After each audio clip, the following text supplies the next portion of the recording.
Olá pessoal, boa noite, tudo bem?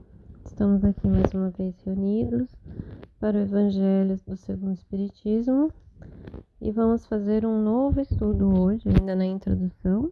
Estamos deixando os fatos históricos, iniciando o item 4, que é Sócrates e Platão, precursores da ideia cristã e do Espiritismo. Esse trechinho ele é bem pequenininho, ele tem 4 parágrafos. Mas acredito que hoje nós vamos ler 2, então, para a gente compreender mesmo, né?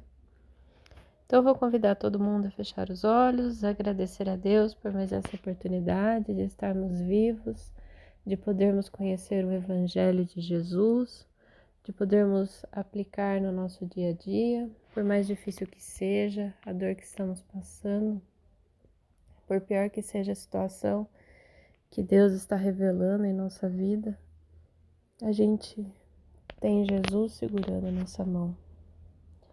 Jesus não só segura a nossa mão, mas também indica o caminho. Então tenhamos paciência, que aquela tempestade que está nos afligindo vai passar. E Jesus vai alcançar nossos corações, iluminando o nosso interior, aquecendo nossa alma, nos trazendo segurança e alívio.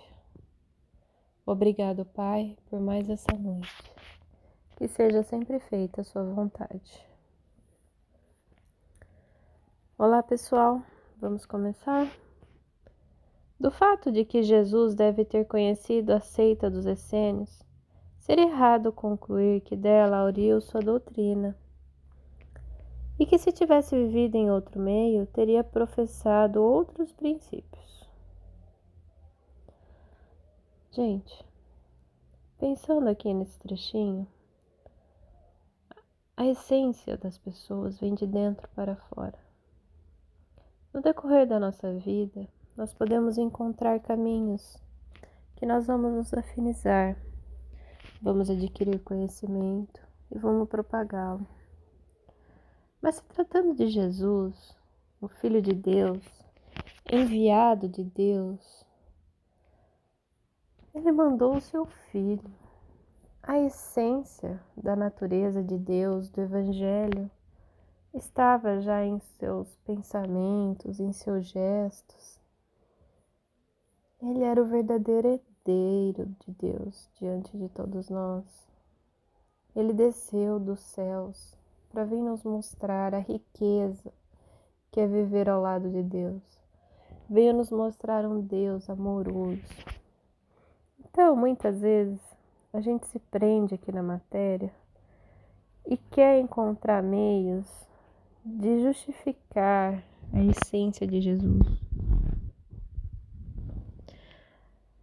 Mas a gente sabe que para a essência de Jesus ser revelado, Deus foi mandando de pinguinho em pinguinho, de eras em eras, para a gente ir construindo um raciocínio, para que quando ele viesse a chegar, ele não tivesse vindo falar numa linguagem que ninguém compreendia. Alguns compreenderam e o seguiram e seguem até hoje. Outros não compreenderam e não o seguem ainda hoje. Continuando. As grandes ideias não surgem nunca subitamente. As que têm por base a verdade têm sempre seus precursores, que lhes preparam parcialmente os caminhos. Depois, quando os tempos são chegados, Deus envia um homem com a missão de resumir, coordenar, completar esses elementos esparsos e formar-lhes um corpo. Deste modo, a ideia, não chegando bruscamente, encontra espíritos plenamente dispostos a aceitá-lo. Assim ocorreu com a ideia cristã, que foi pressentida vários séculos antes de Jesus, e dos essênios, e da qual Sócrates e Platão foram os principais precursores. Então, meus amigos, a gente é preparado. A gente foi preparado para a vinda de Jesus. E a gente está sendo preparado para algo muito maior, espero que para o reino de Deus. Então, meus amigos, nós temos que prestar muita atenção ao caminho que estamos sendo tomado. Faz 2000 anos que Jesus veio e existem pessoas que não acreditam nele. Muitos de nós acreditamos, mas não vivemos sua essência. Temos que mudar, temos que encontrar esse caminho com Jesus. E aqui, na doutrina dos espíritos, em que há a reencarnação, ele fala sobre esse preparo, né? A gente pode comparar igual às escolas, né? No ensino fundamental, você começa a aprender o abecedário para no futuro você fazer textos de redação, ter a leitura da literatura. E assim como na matemática, que você começa a aprender a soma para depois ir para a multiplicação e a divisão, e aí depois você vai para a física, para a química, e o seu mundo vai sendo complementado pouco a pouco. Deus nos prepara assim para o seu reino. Nada por acaso. Continuando.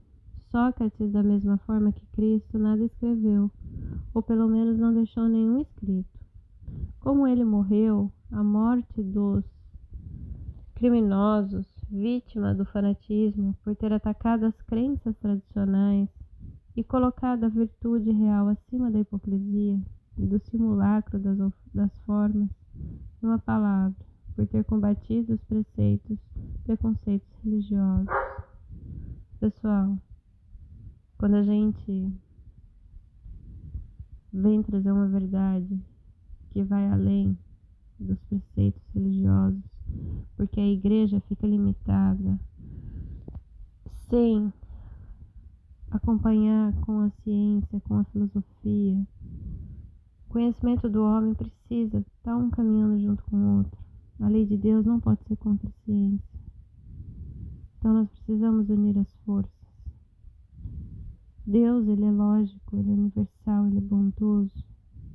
Ele não ia criar leis universais que se contradizem. Continuando. Como Jesus foi acusado pelos fariseus de corromper o povo pelos seus ensinamentos, também como ele foi acusado pelos fariseus do seu tempo, porque os houve em todas as épocas de corromper a juventude, proclamando o dogma da unicidade de Deus, da imortalidade da alma e da vida futura.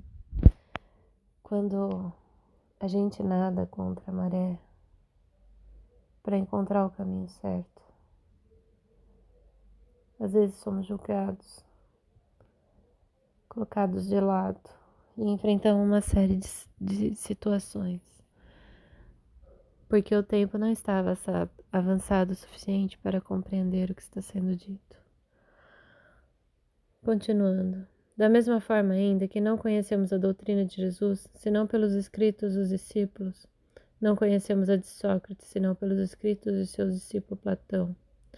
Cremos útil resumir aqui os seus pontos principais, para mostrar sua concordância com os princípios do cristianismo. Então, pessoal, esse trechinho que a gente vai entrar, a gente vai começar a falar dos precursores de Cristo, que começou lá em Sócrates e Platão. Figuras que são vistas muito bem pela ciência e pela filosofia. E o Espiritismo vem mostrar a união da concordância desses pensamentos com o que o Cristo veio nos ensinar. Espero que vocês estejam gostando. Na próxima reunião a gente continua. E muito obrigada a todos. Vamos encerrar com a oração de São Francisco e a prece de Cáritas. Senhor, fazei-me instrumento da tua paz. Onde houver ódio, fazei que eu leve o amor. Onde houver ofensa, que eu leve o perdão. Onde houver discórdia, que eu leve a união. Onde houver dúvidas, que eu leve a fé. Onde houver erros, que eu leve a verdade. Onde houver desespero, que eu leve a esperança. Onde houver tristeza, que eu leve a alegria. Onde houver trevas, que eu leve a luz. Ó Mestre, fazei que eu procure mais consolar que ser consolado, compreender que ser compreendido, amar que ser amado, pois é dando que se recebe, é perdoando que se é perdoado. e é morrendo que se vive para a vida eterna. Amém. Deus nosso Pai, que tendes poder e bondade, dai a força àquele que passa pela provação, dai a luz àquele que procura a verdade, ponde no coração do homem a compaixão e a caridade. Deus, dai ao viajor a estrela guia, ao aflito a consolação, ao doente o repouso. Pai, dai ao culpado arrependimento, ao espírito a verdade, à criança o guia e ao órfão o pai. Senhor, que vossa bondade se estenda sobre tudo o que criastes. Piedade, Senhor, para aqueles que vos não conhecem. Esperança para aqueles que sofrem. Que a vossa bondade permita aos Espíritos Consoladores derramarem por toda a parte a paz, a esperança e a fé. Deus, um reflexo, uma centelha do vosso amor pode abrasar a terra. Deixai-nos beber na fonte dessa bondade fecunda e infinita, e todas as lágrimas secarão. Todas as dores acalmarão. Um só coração, um só pensamento subirá até vós, como um grito de reconhecimento e de amor. Como Moisés sobre a montanha, nós vos esperamos com os braços abertos. Ó bondade, ó beleza, ó perfeição, e queremos de algum modo alcançar a vossa misericórdia. Deus, dai-nos a força de ajudar o progresso a fim de subirmos até vós. Dai-nos a caridade pura, dai-nos a fé e a razão. Dai-nos a simplicidade que fará de nossas almas o espelho onde se refletirá a vossa Santíssima Imagem. Obrigado, Pai. Obrigado. Me perdoa por não sabermos realmente aproveitar tudo aquilo que você veio nos ensinar. Que cada dia que passa, nós possamos ter fortaleza de pensamento e possamos nos aproximar de Ti.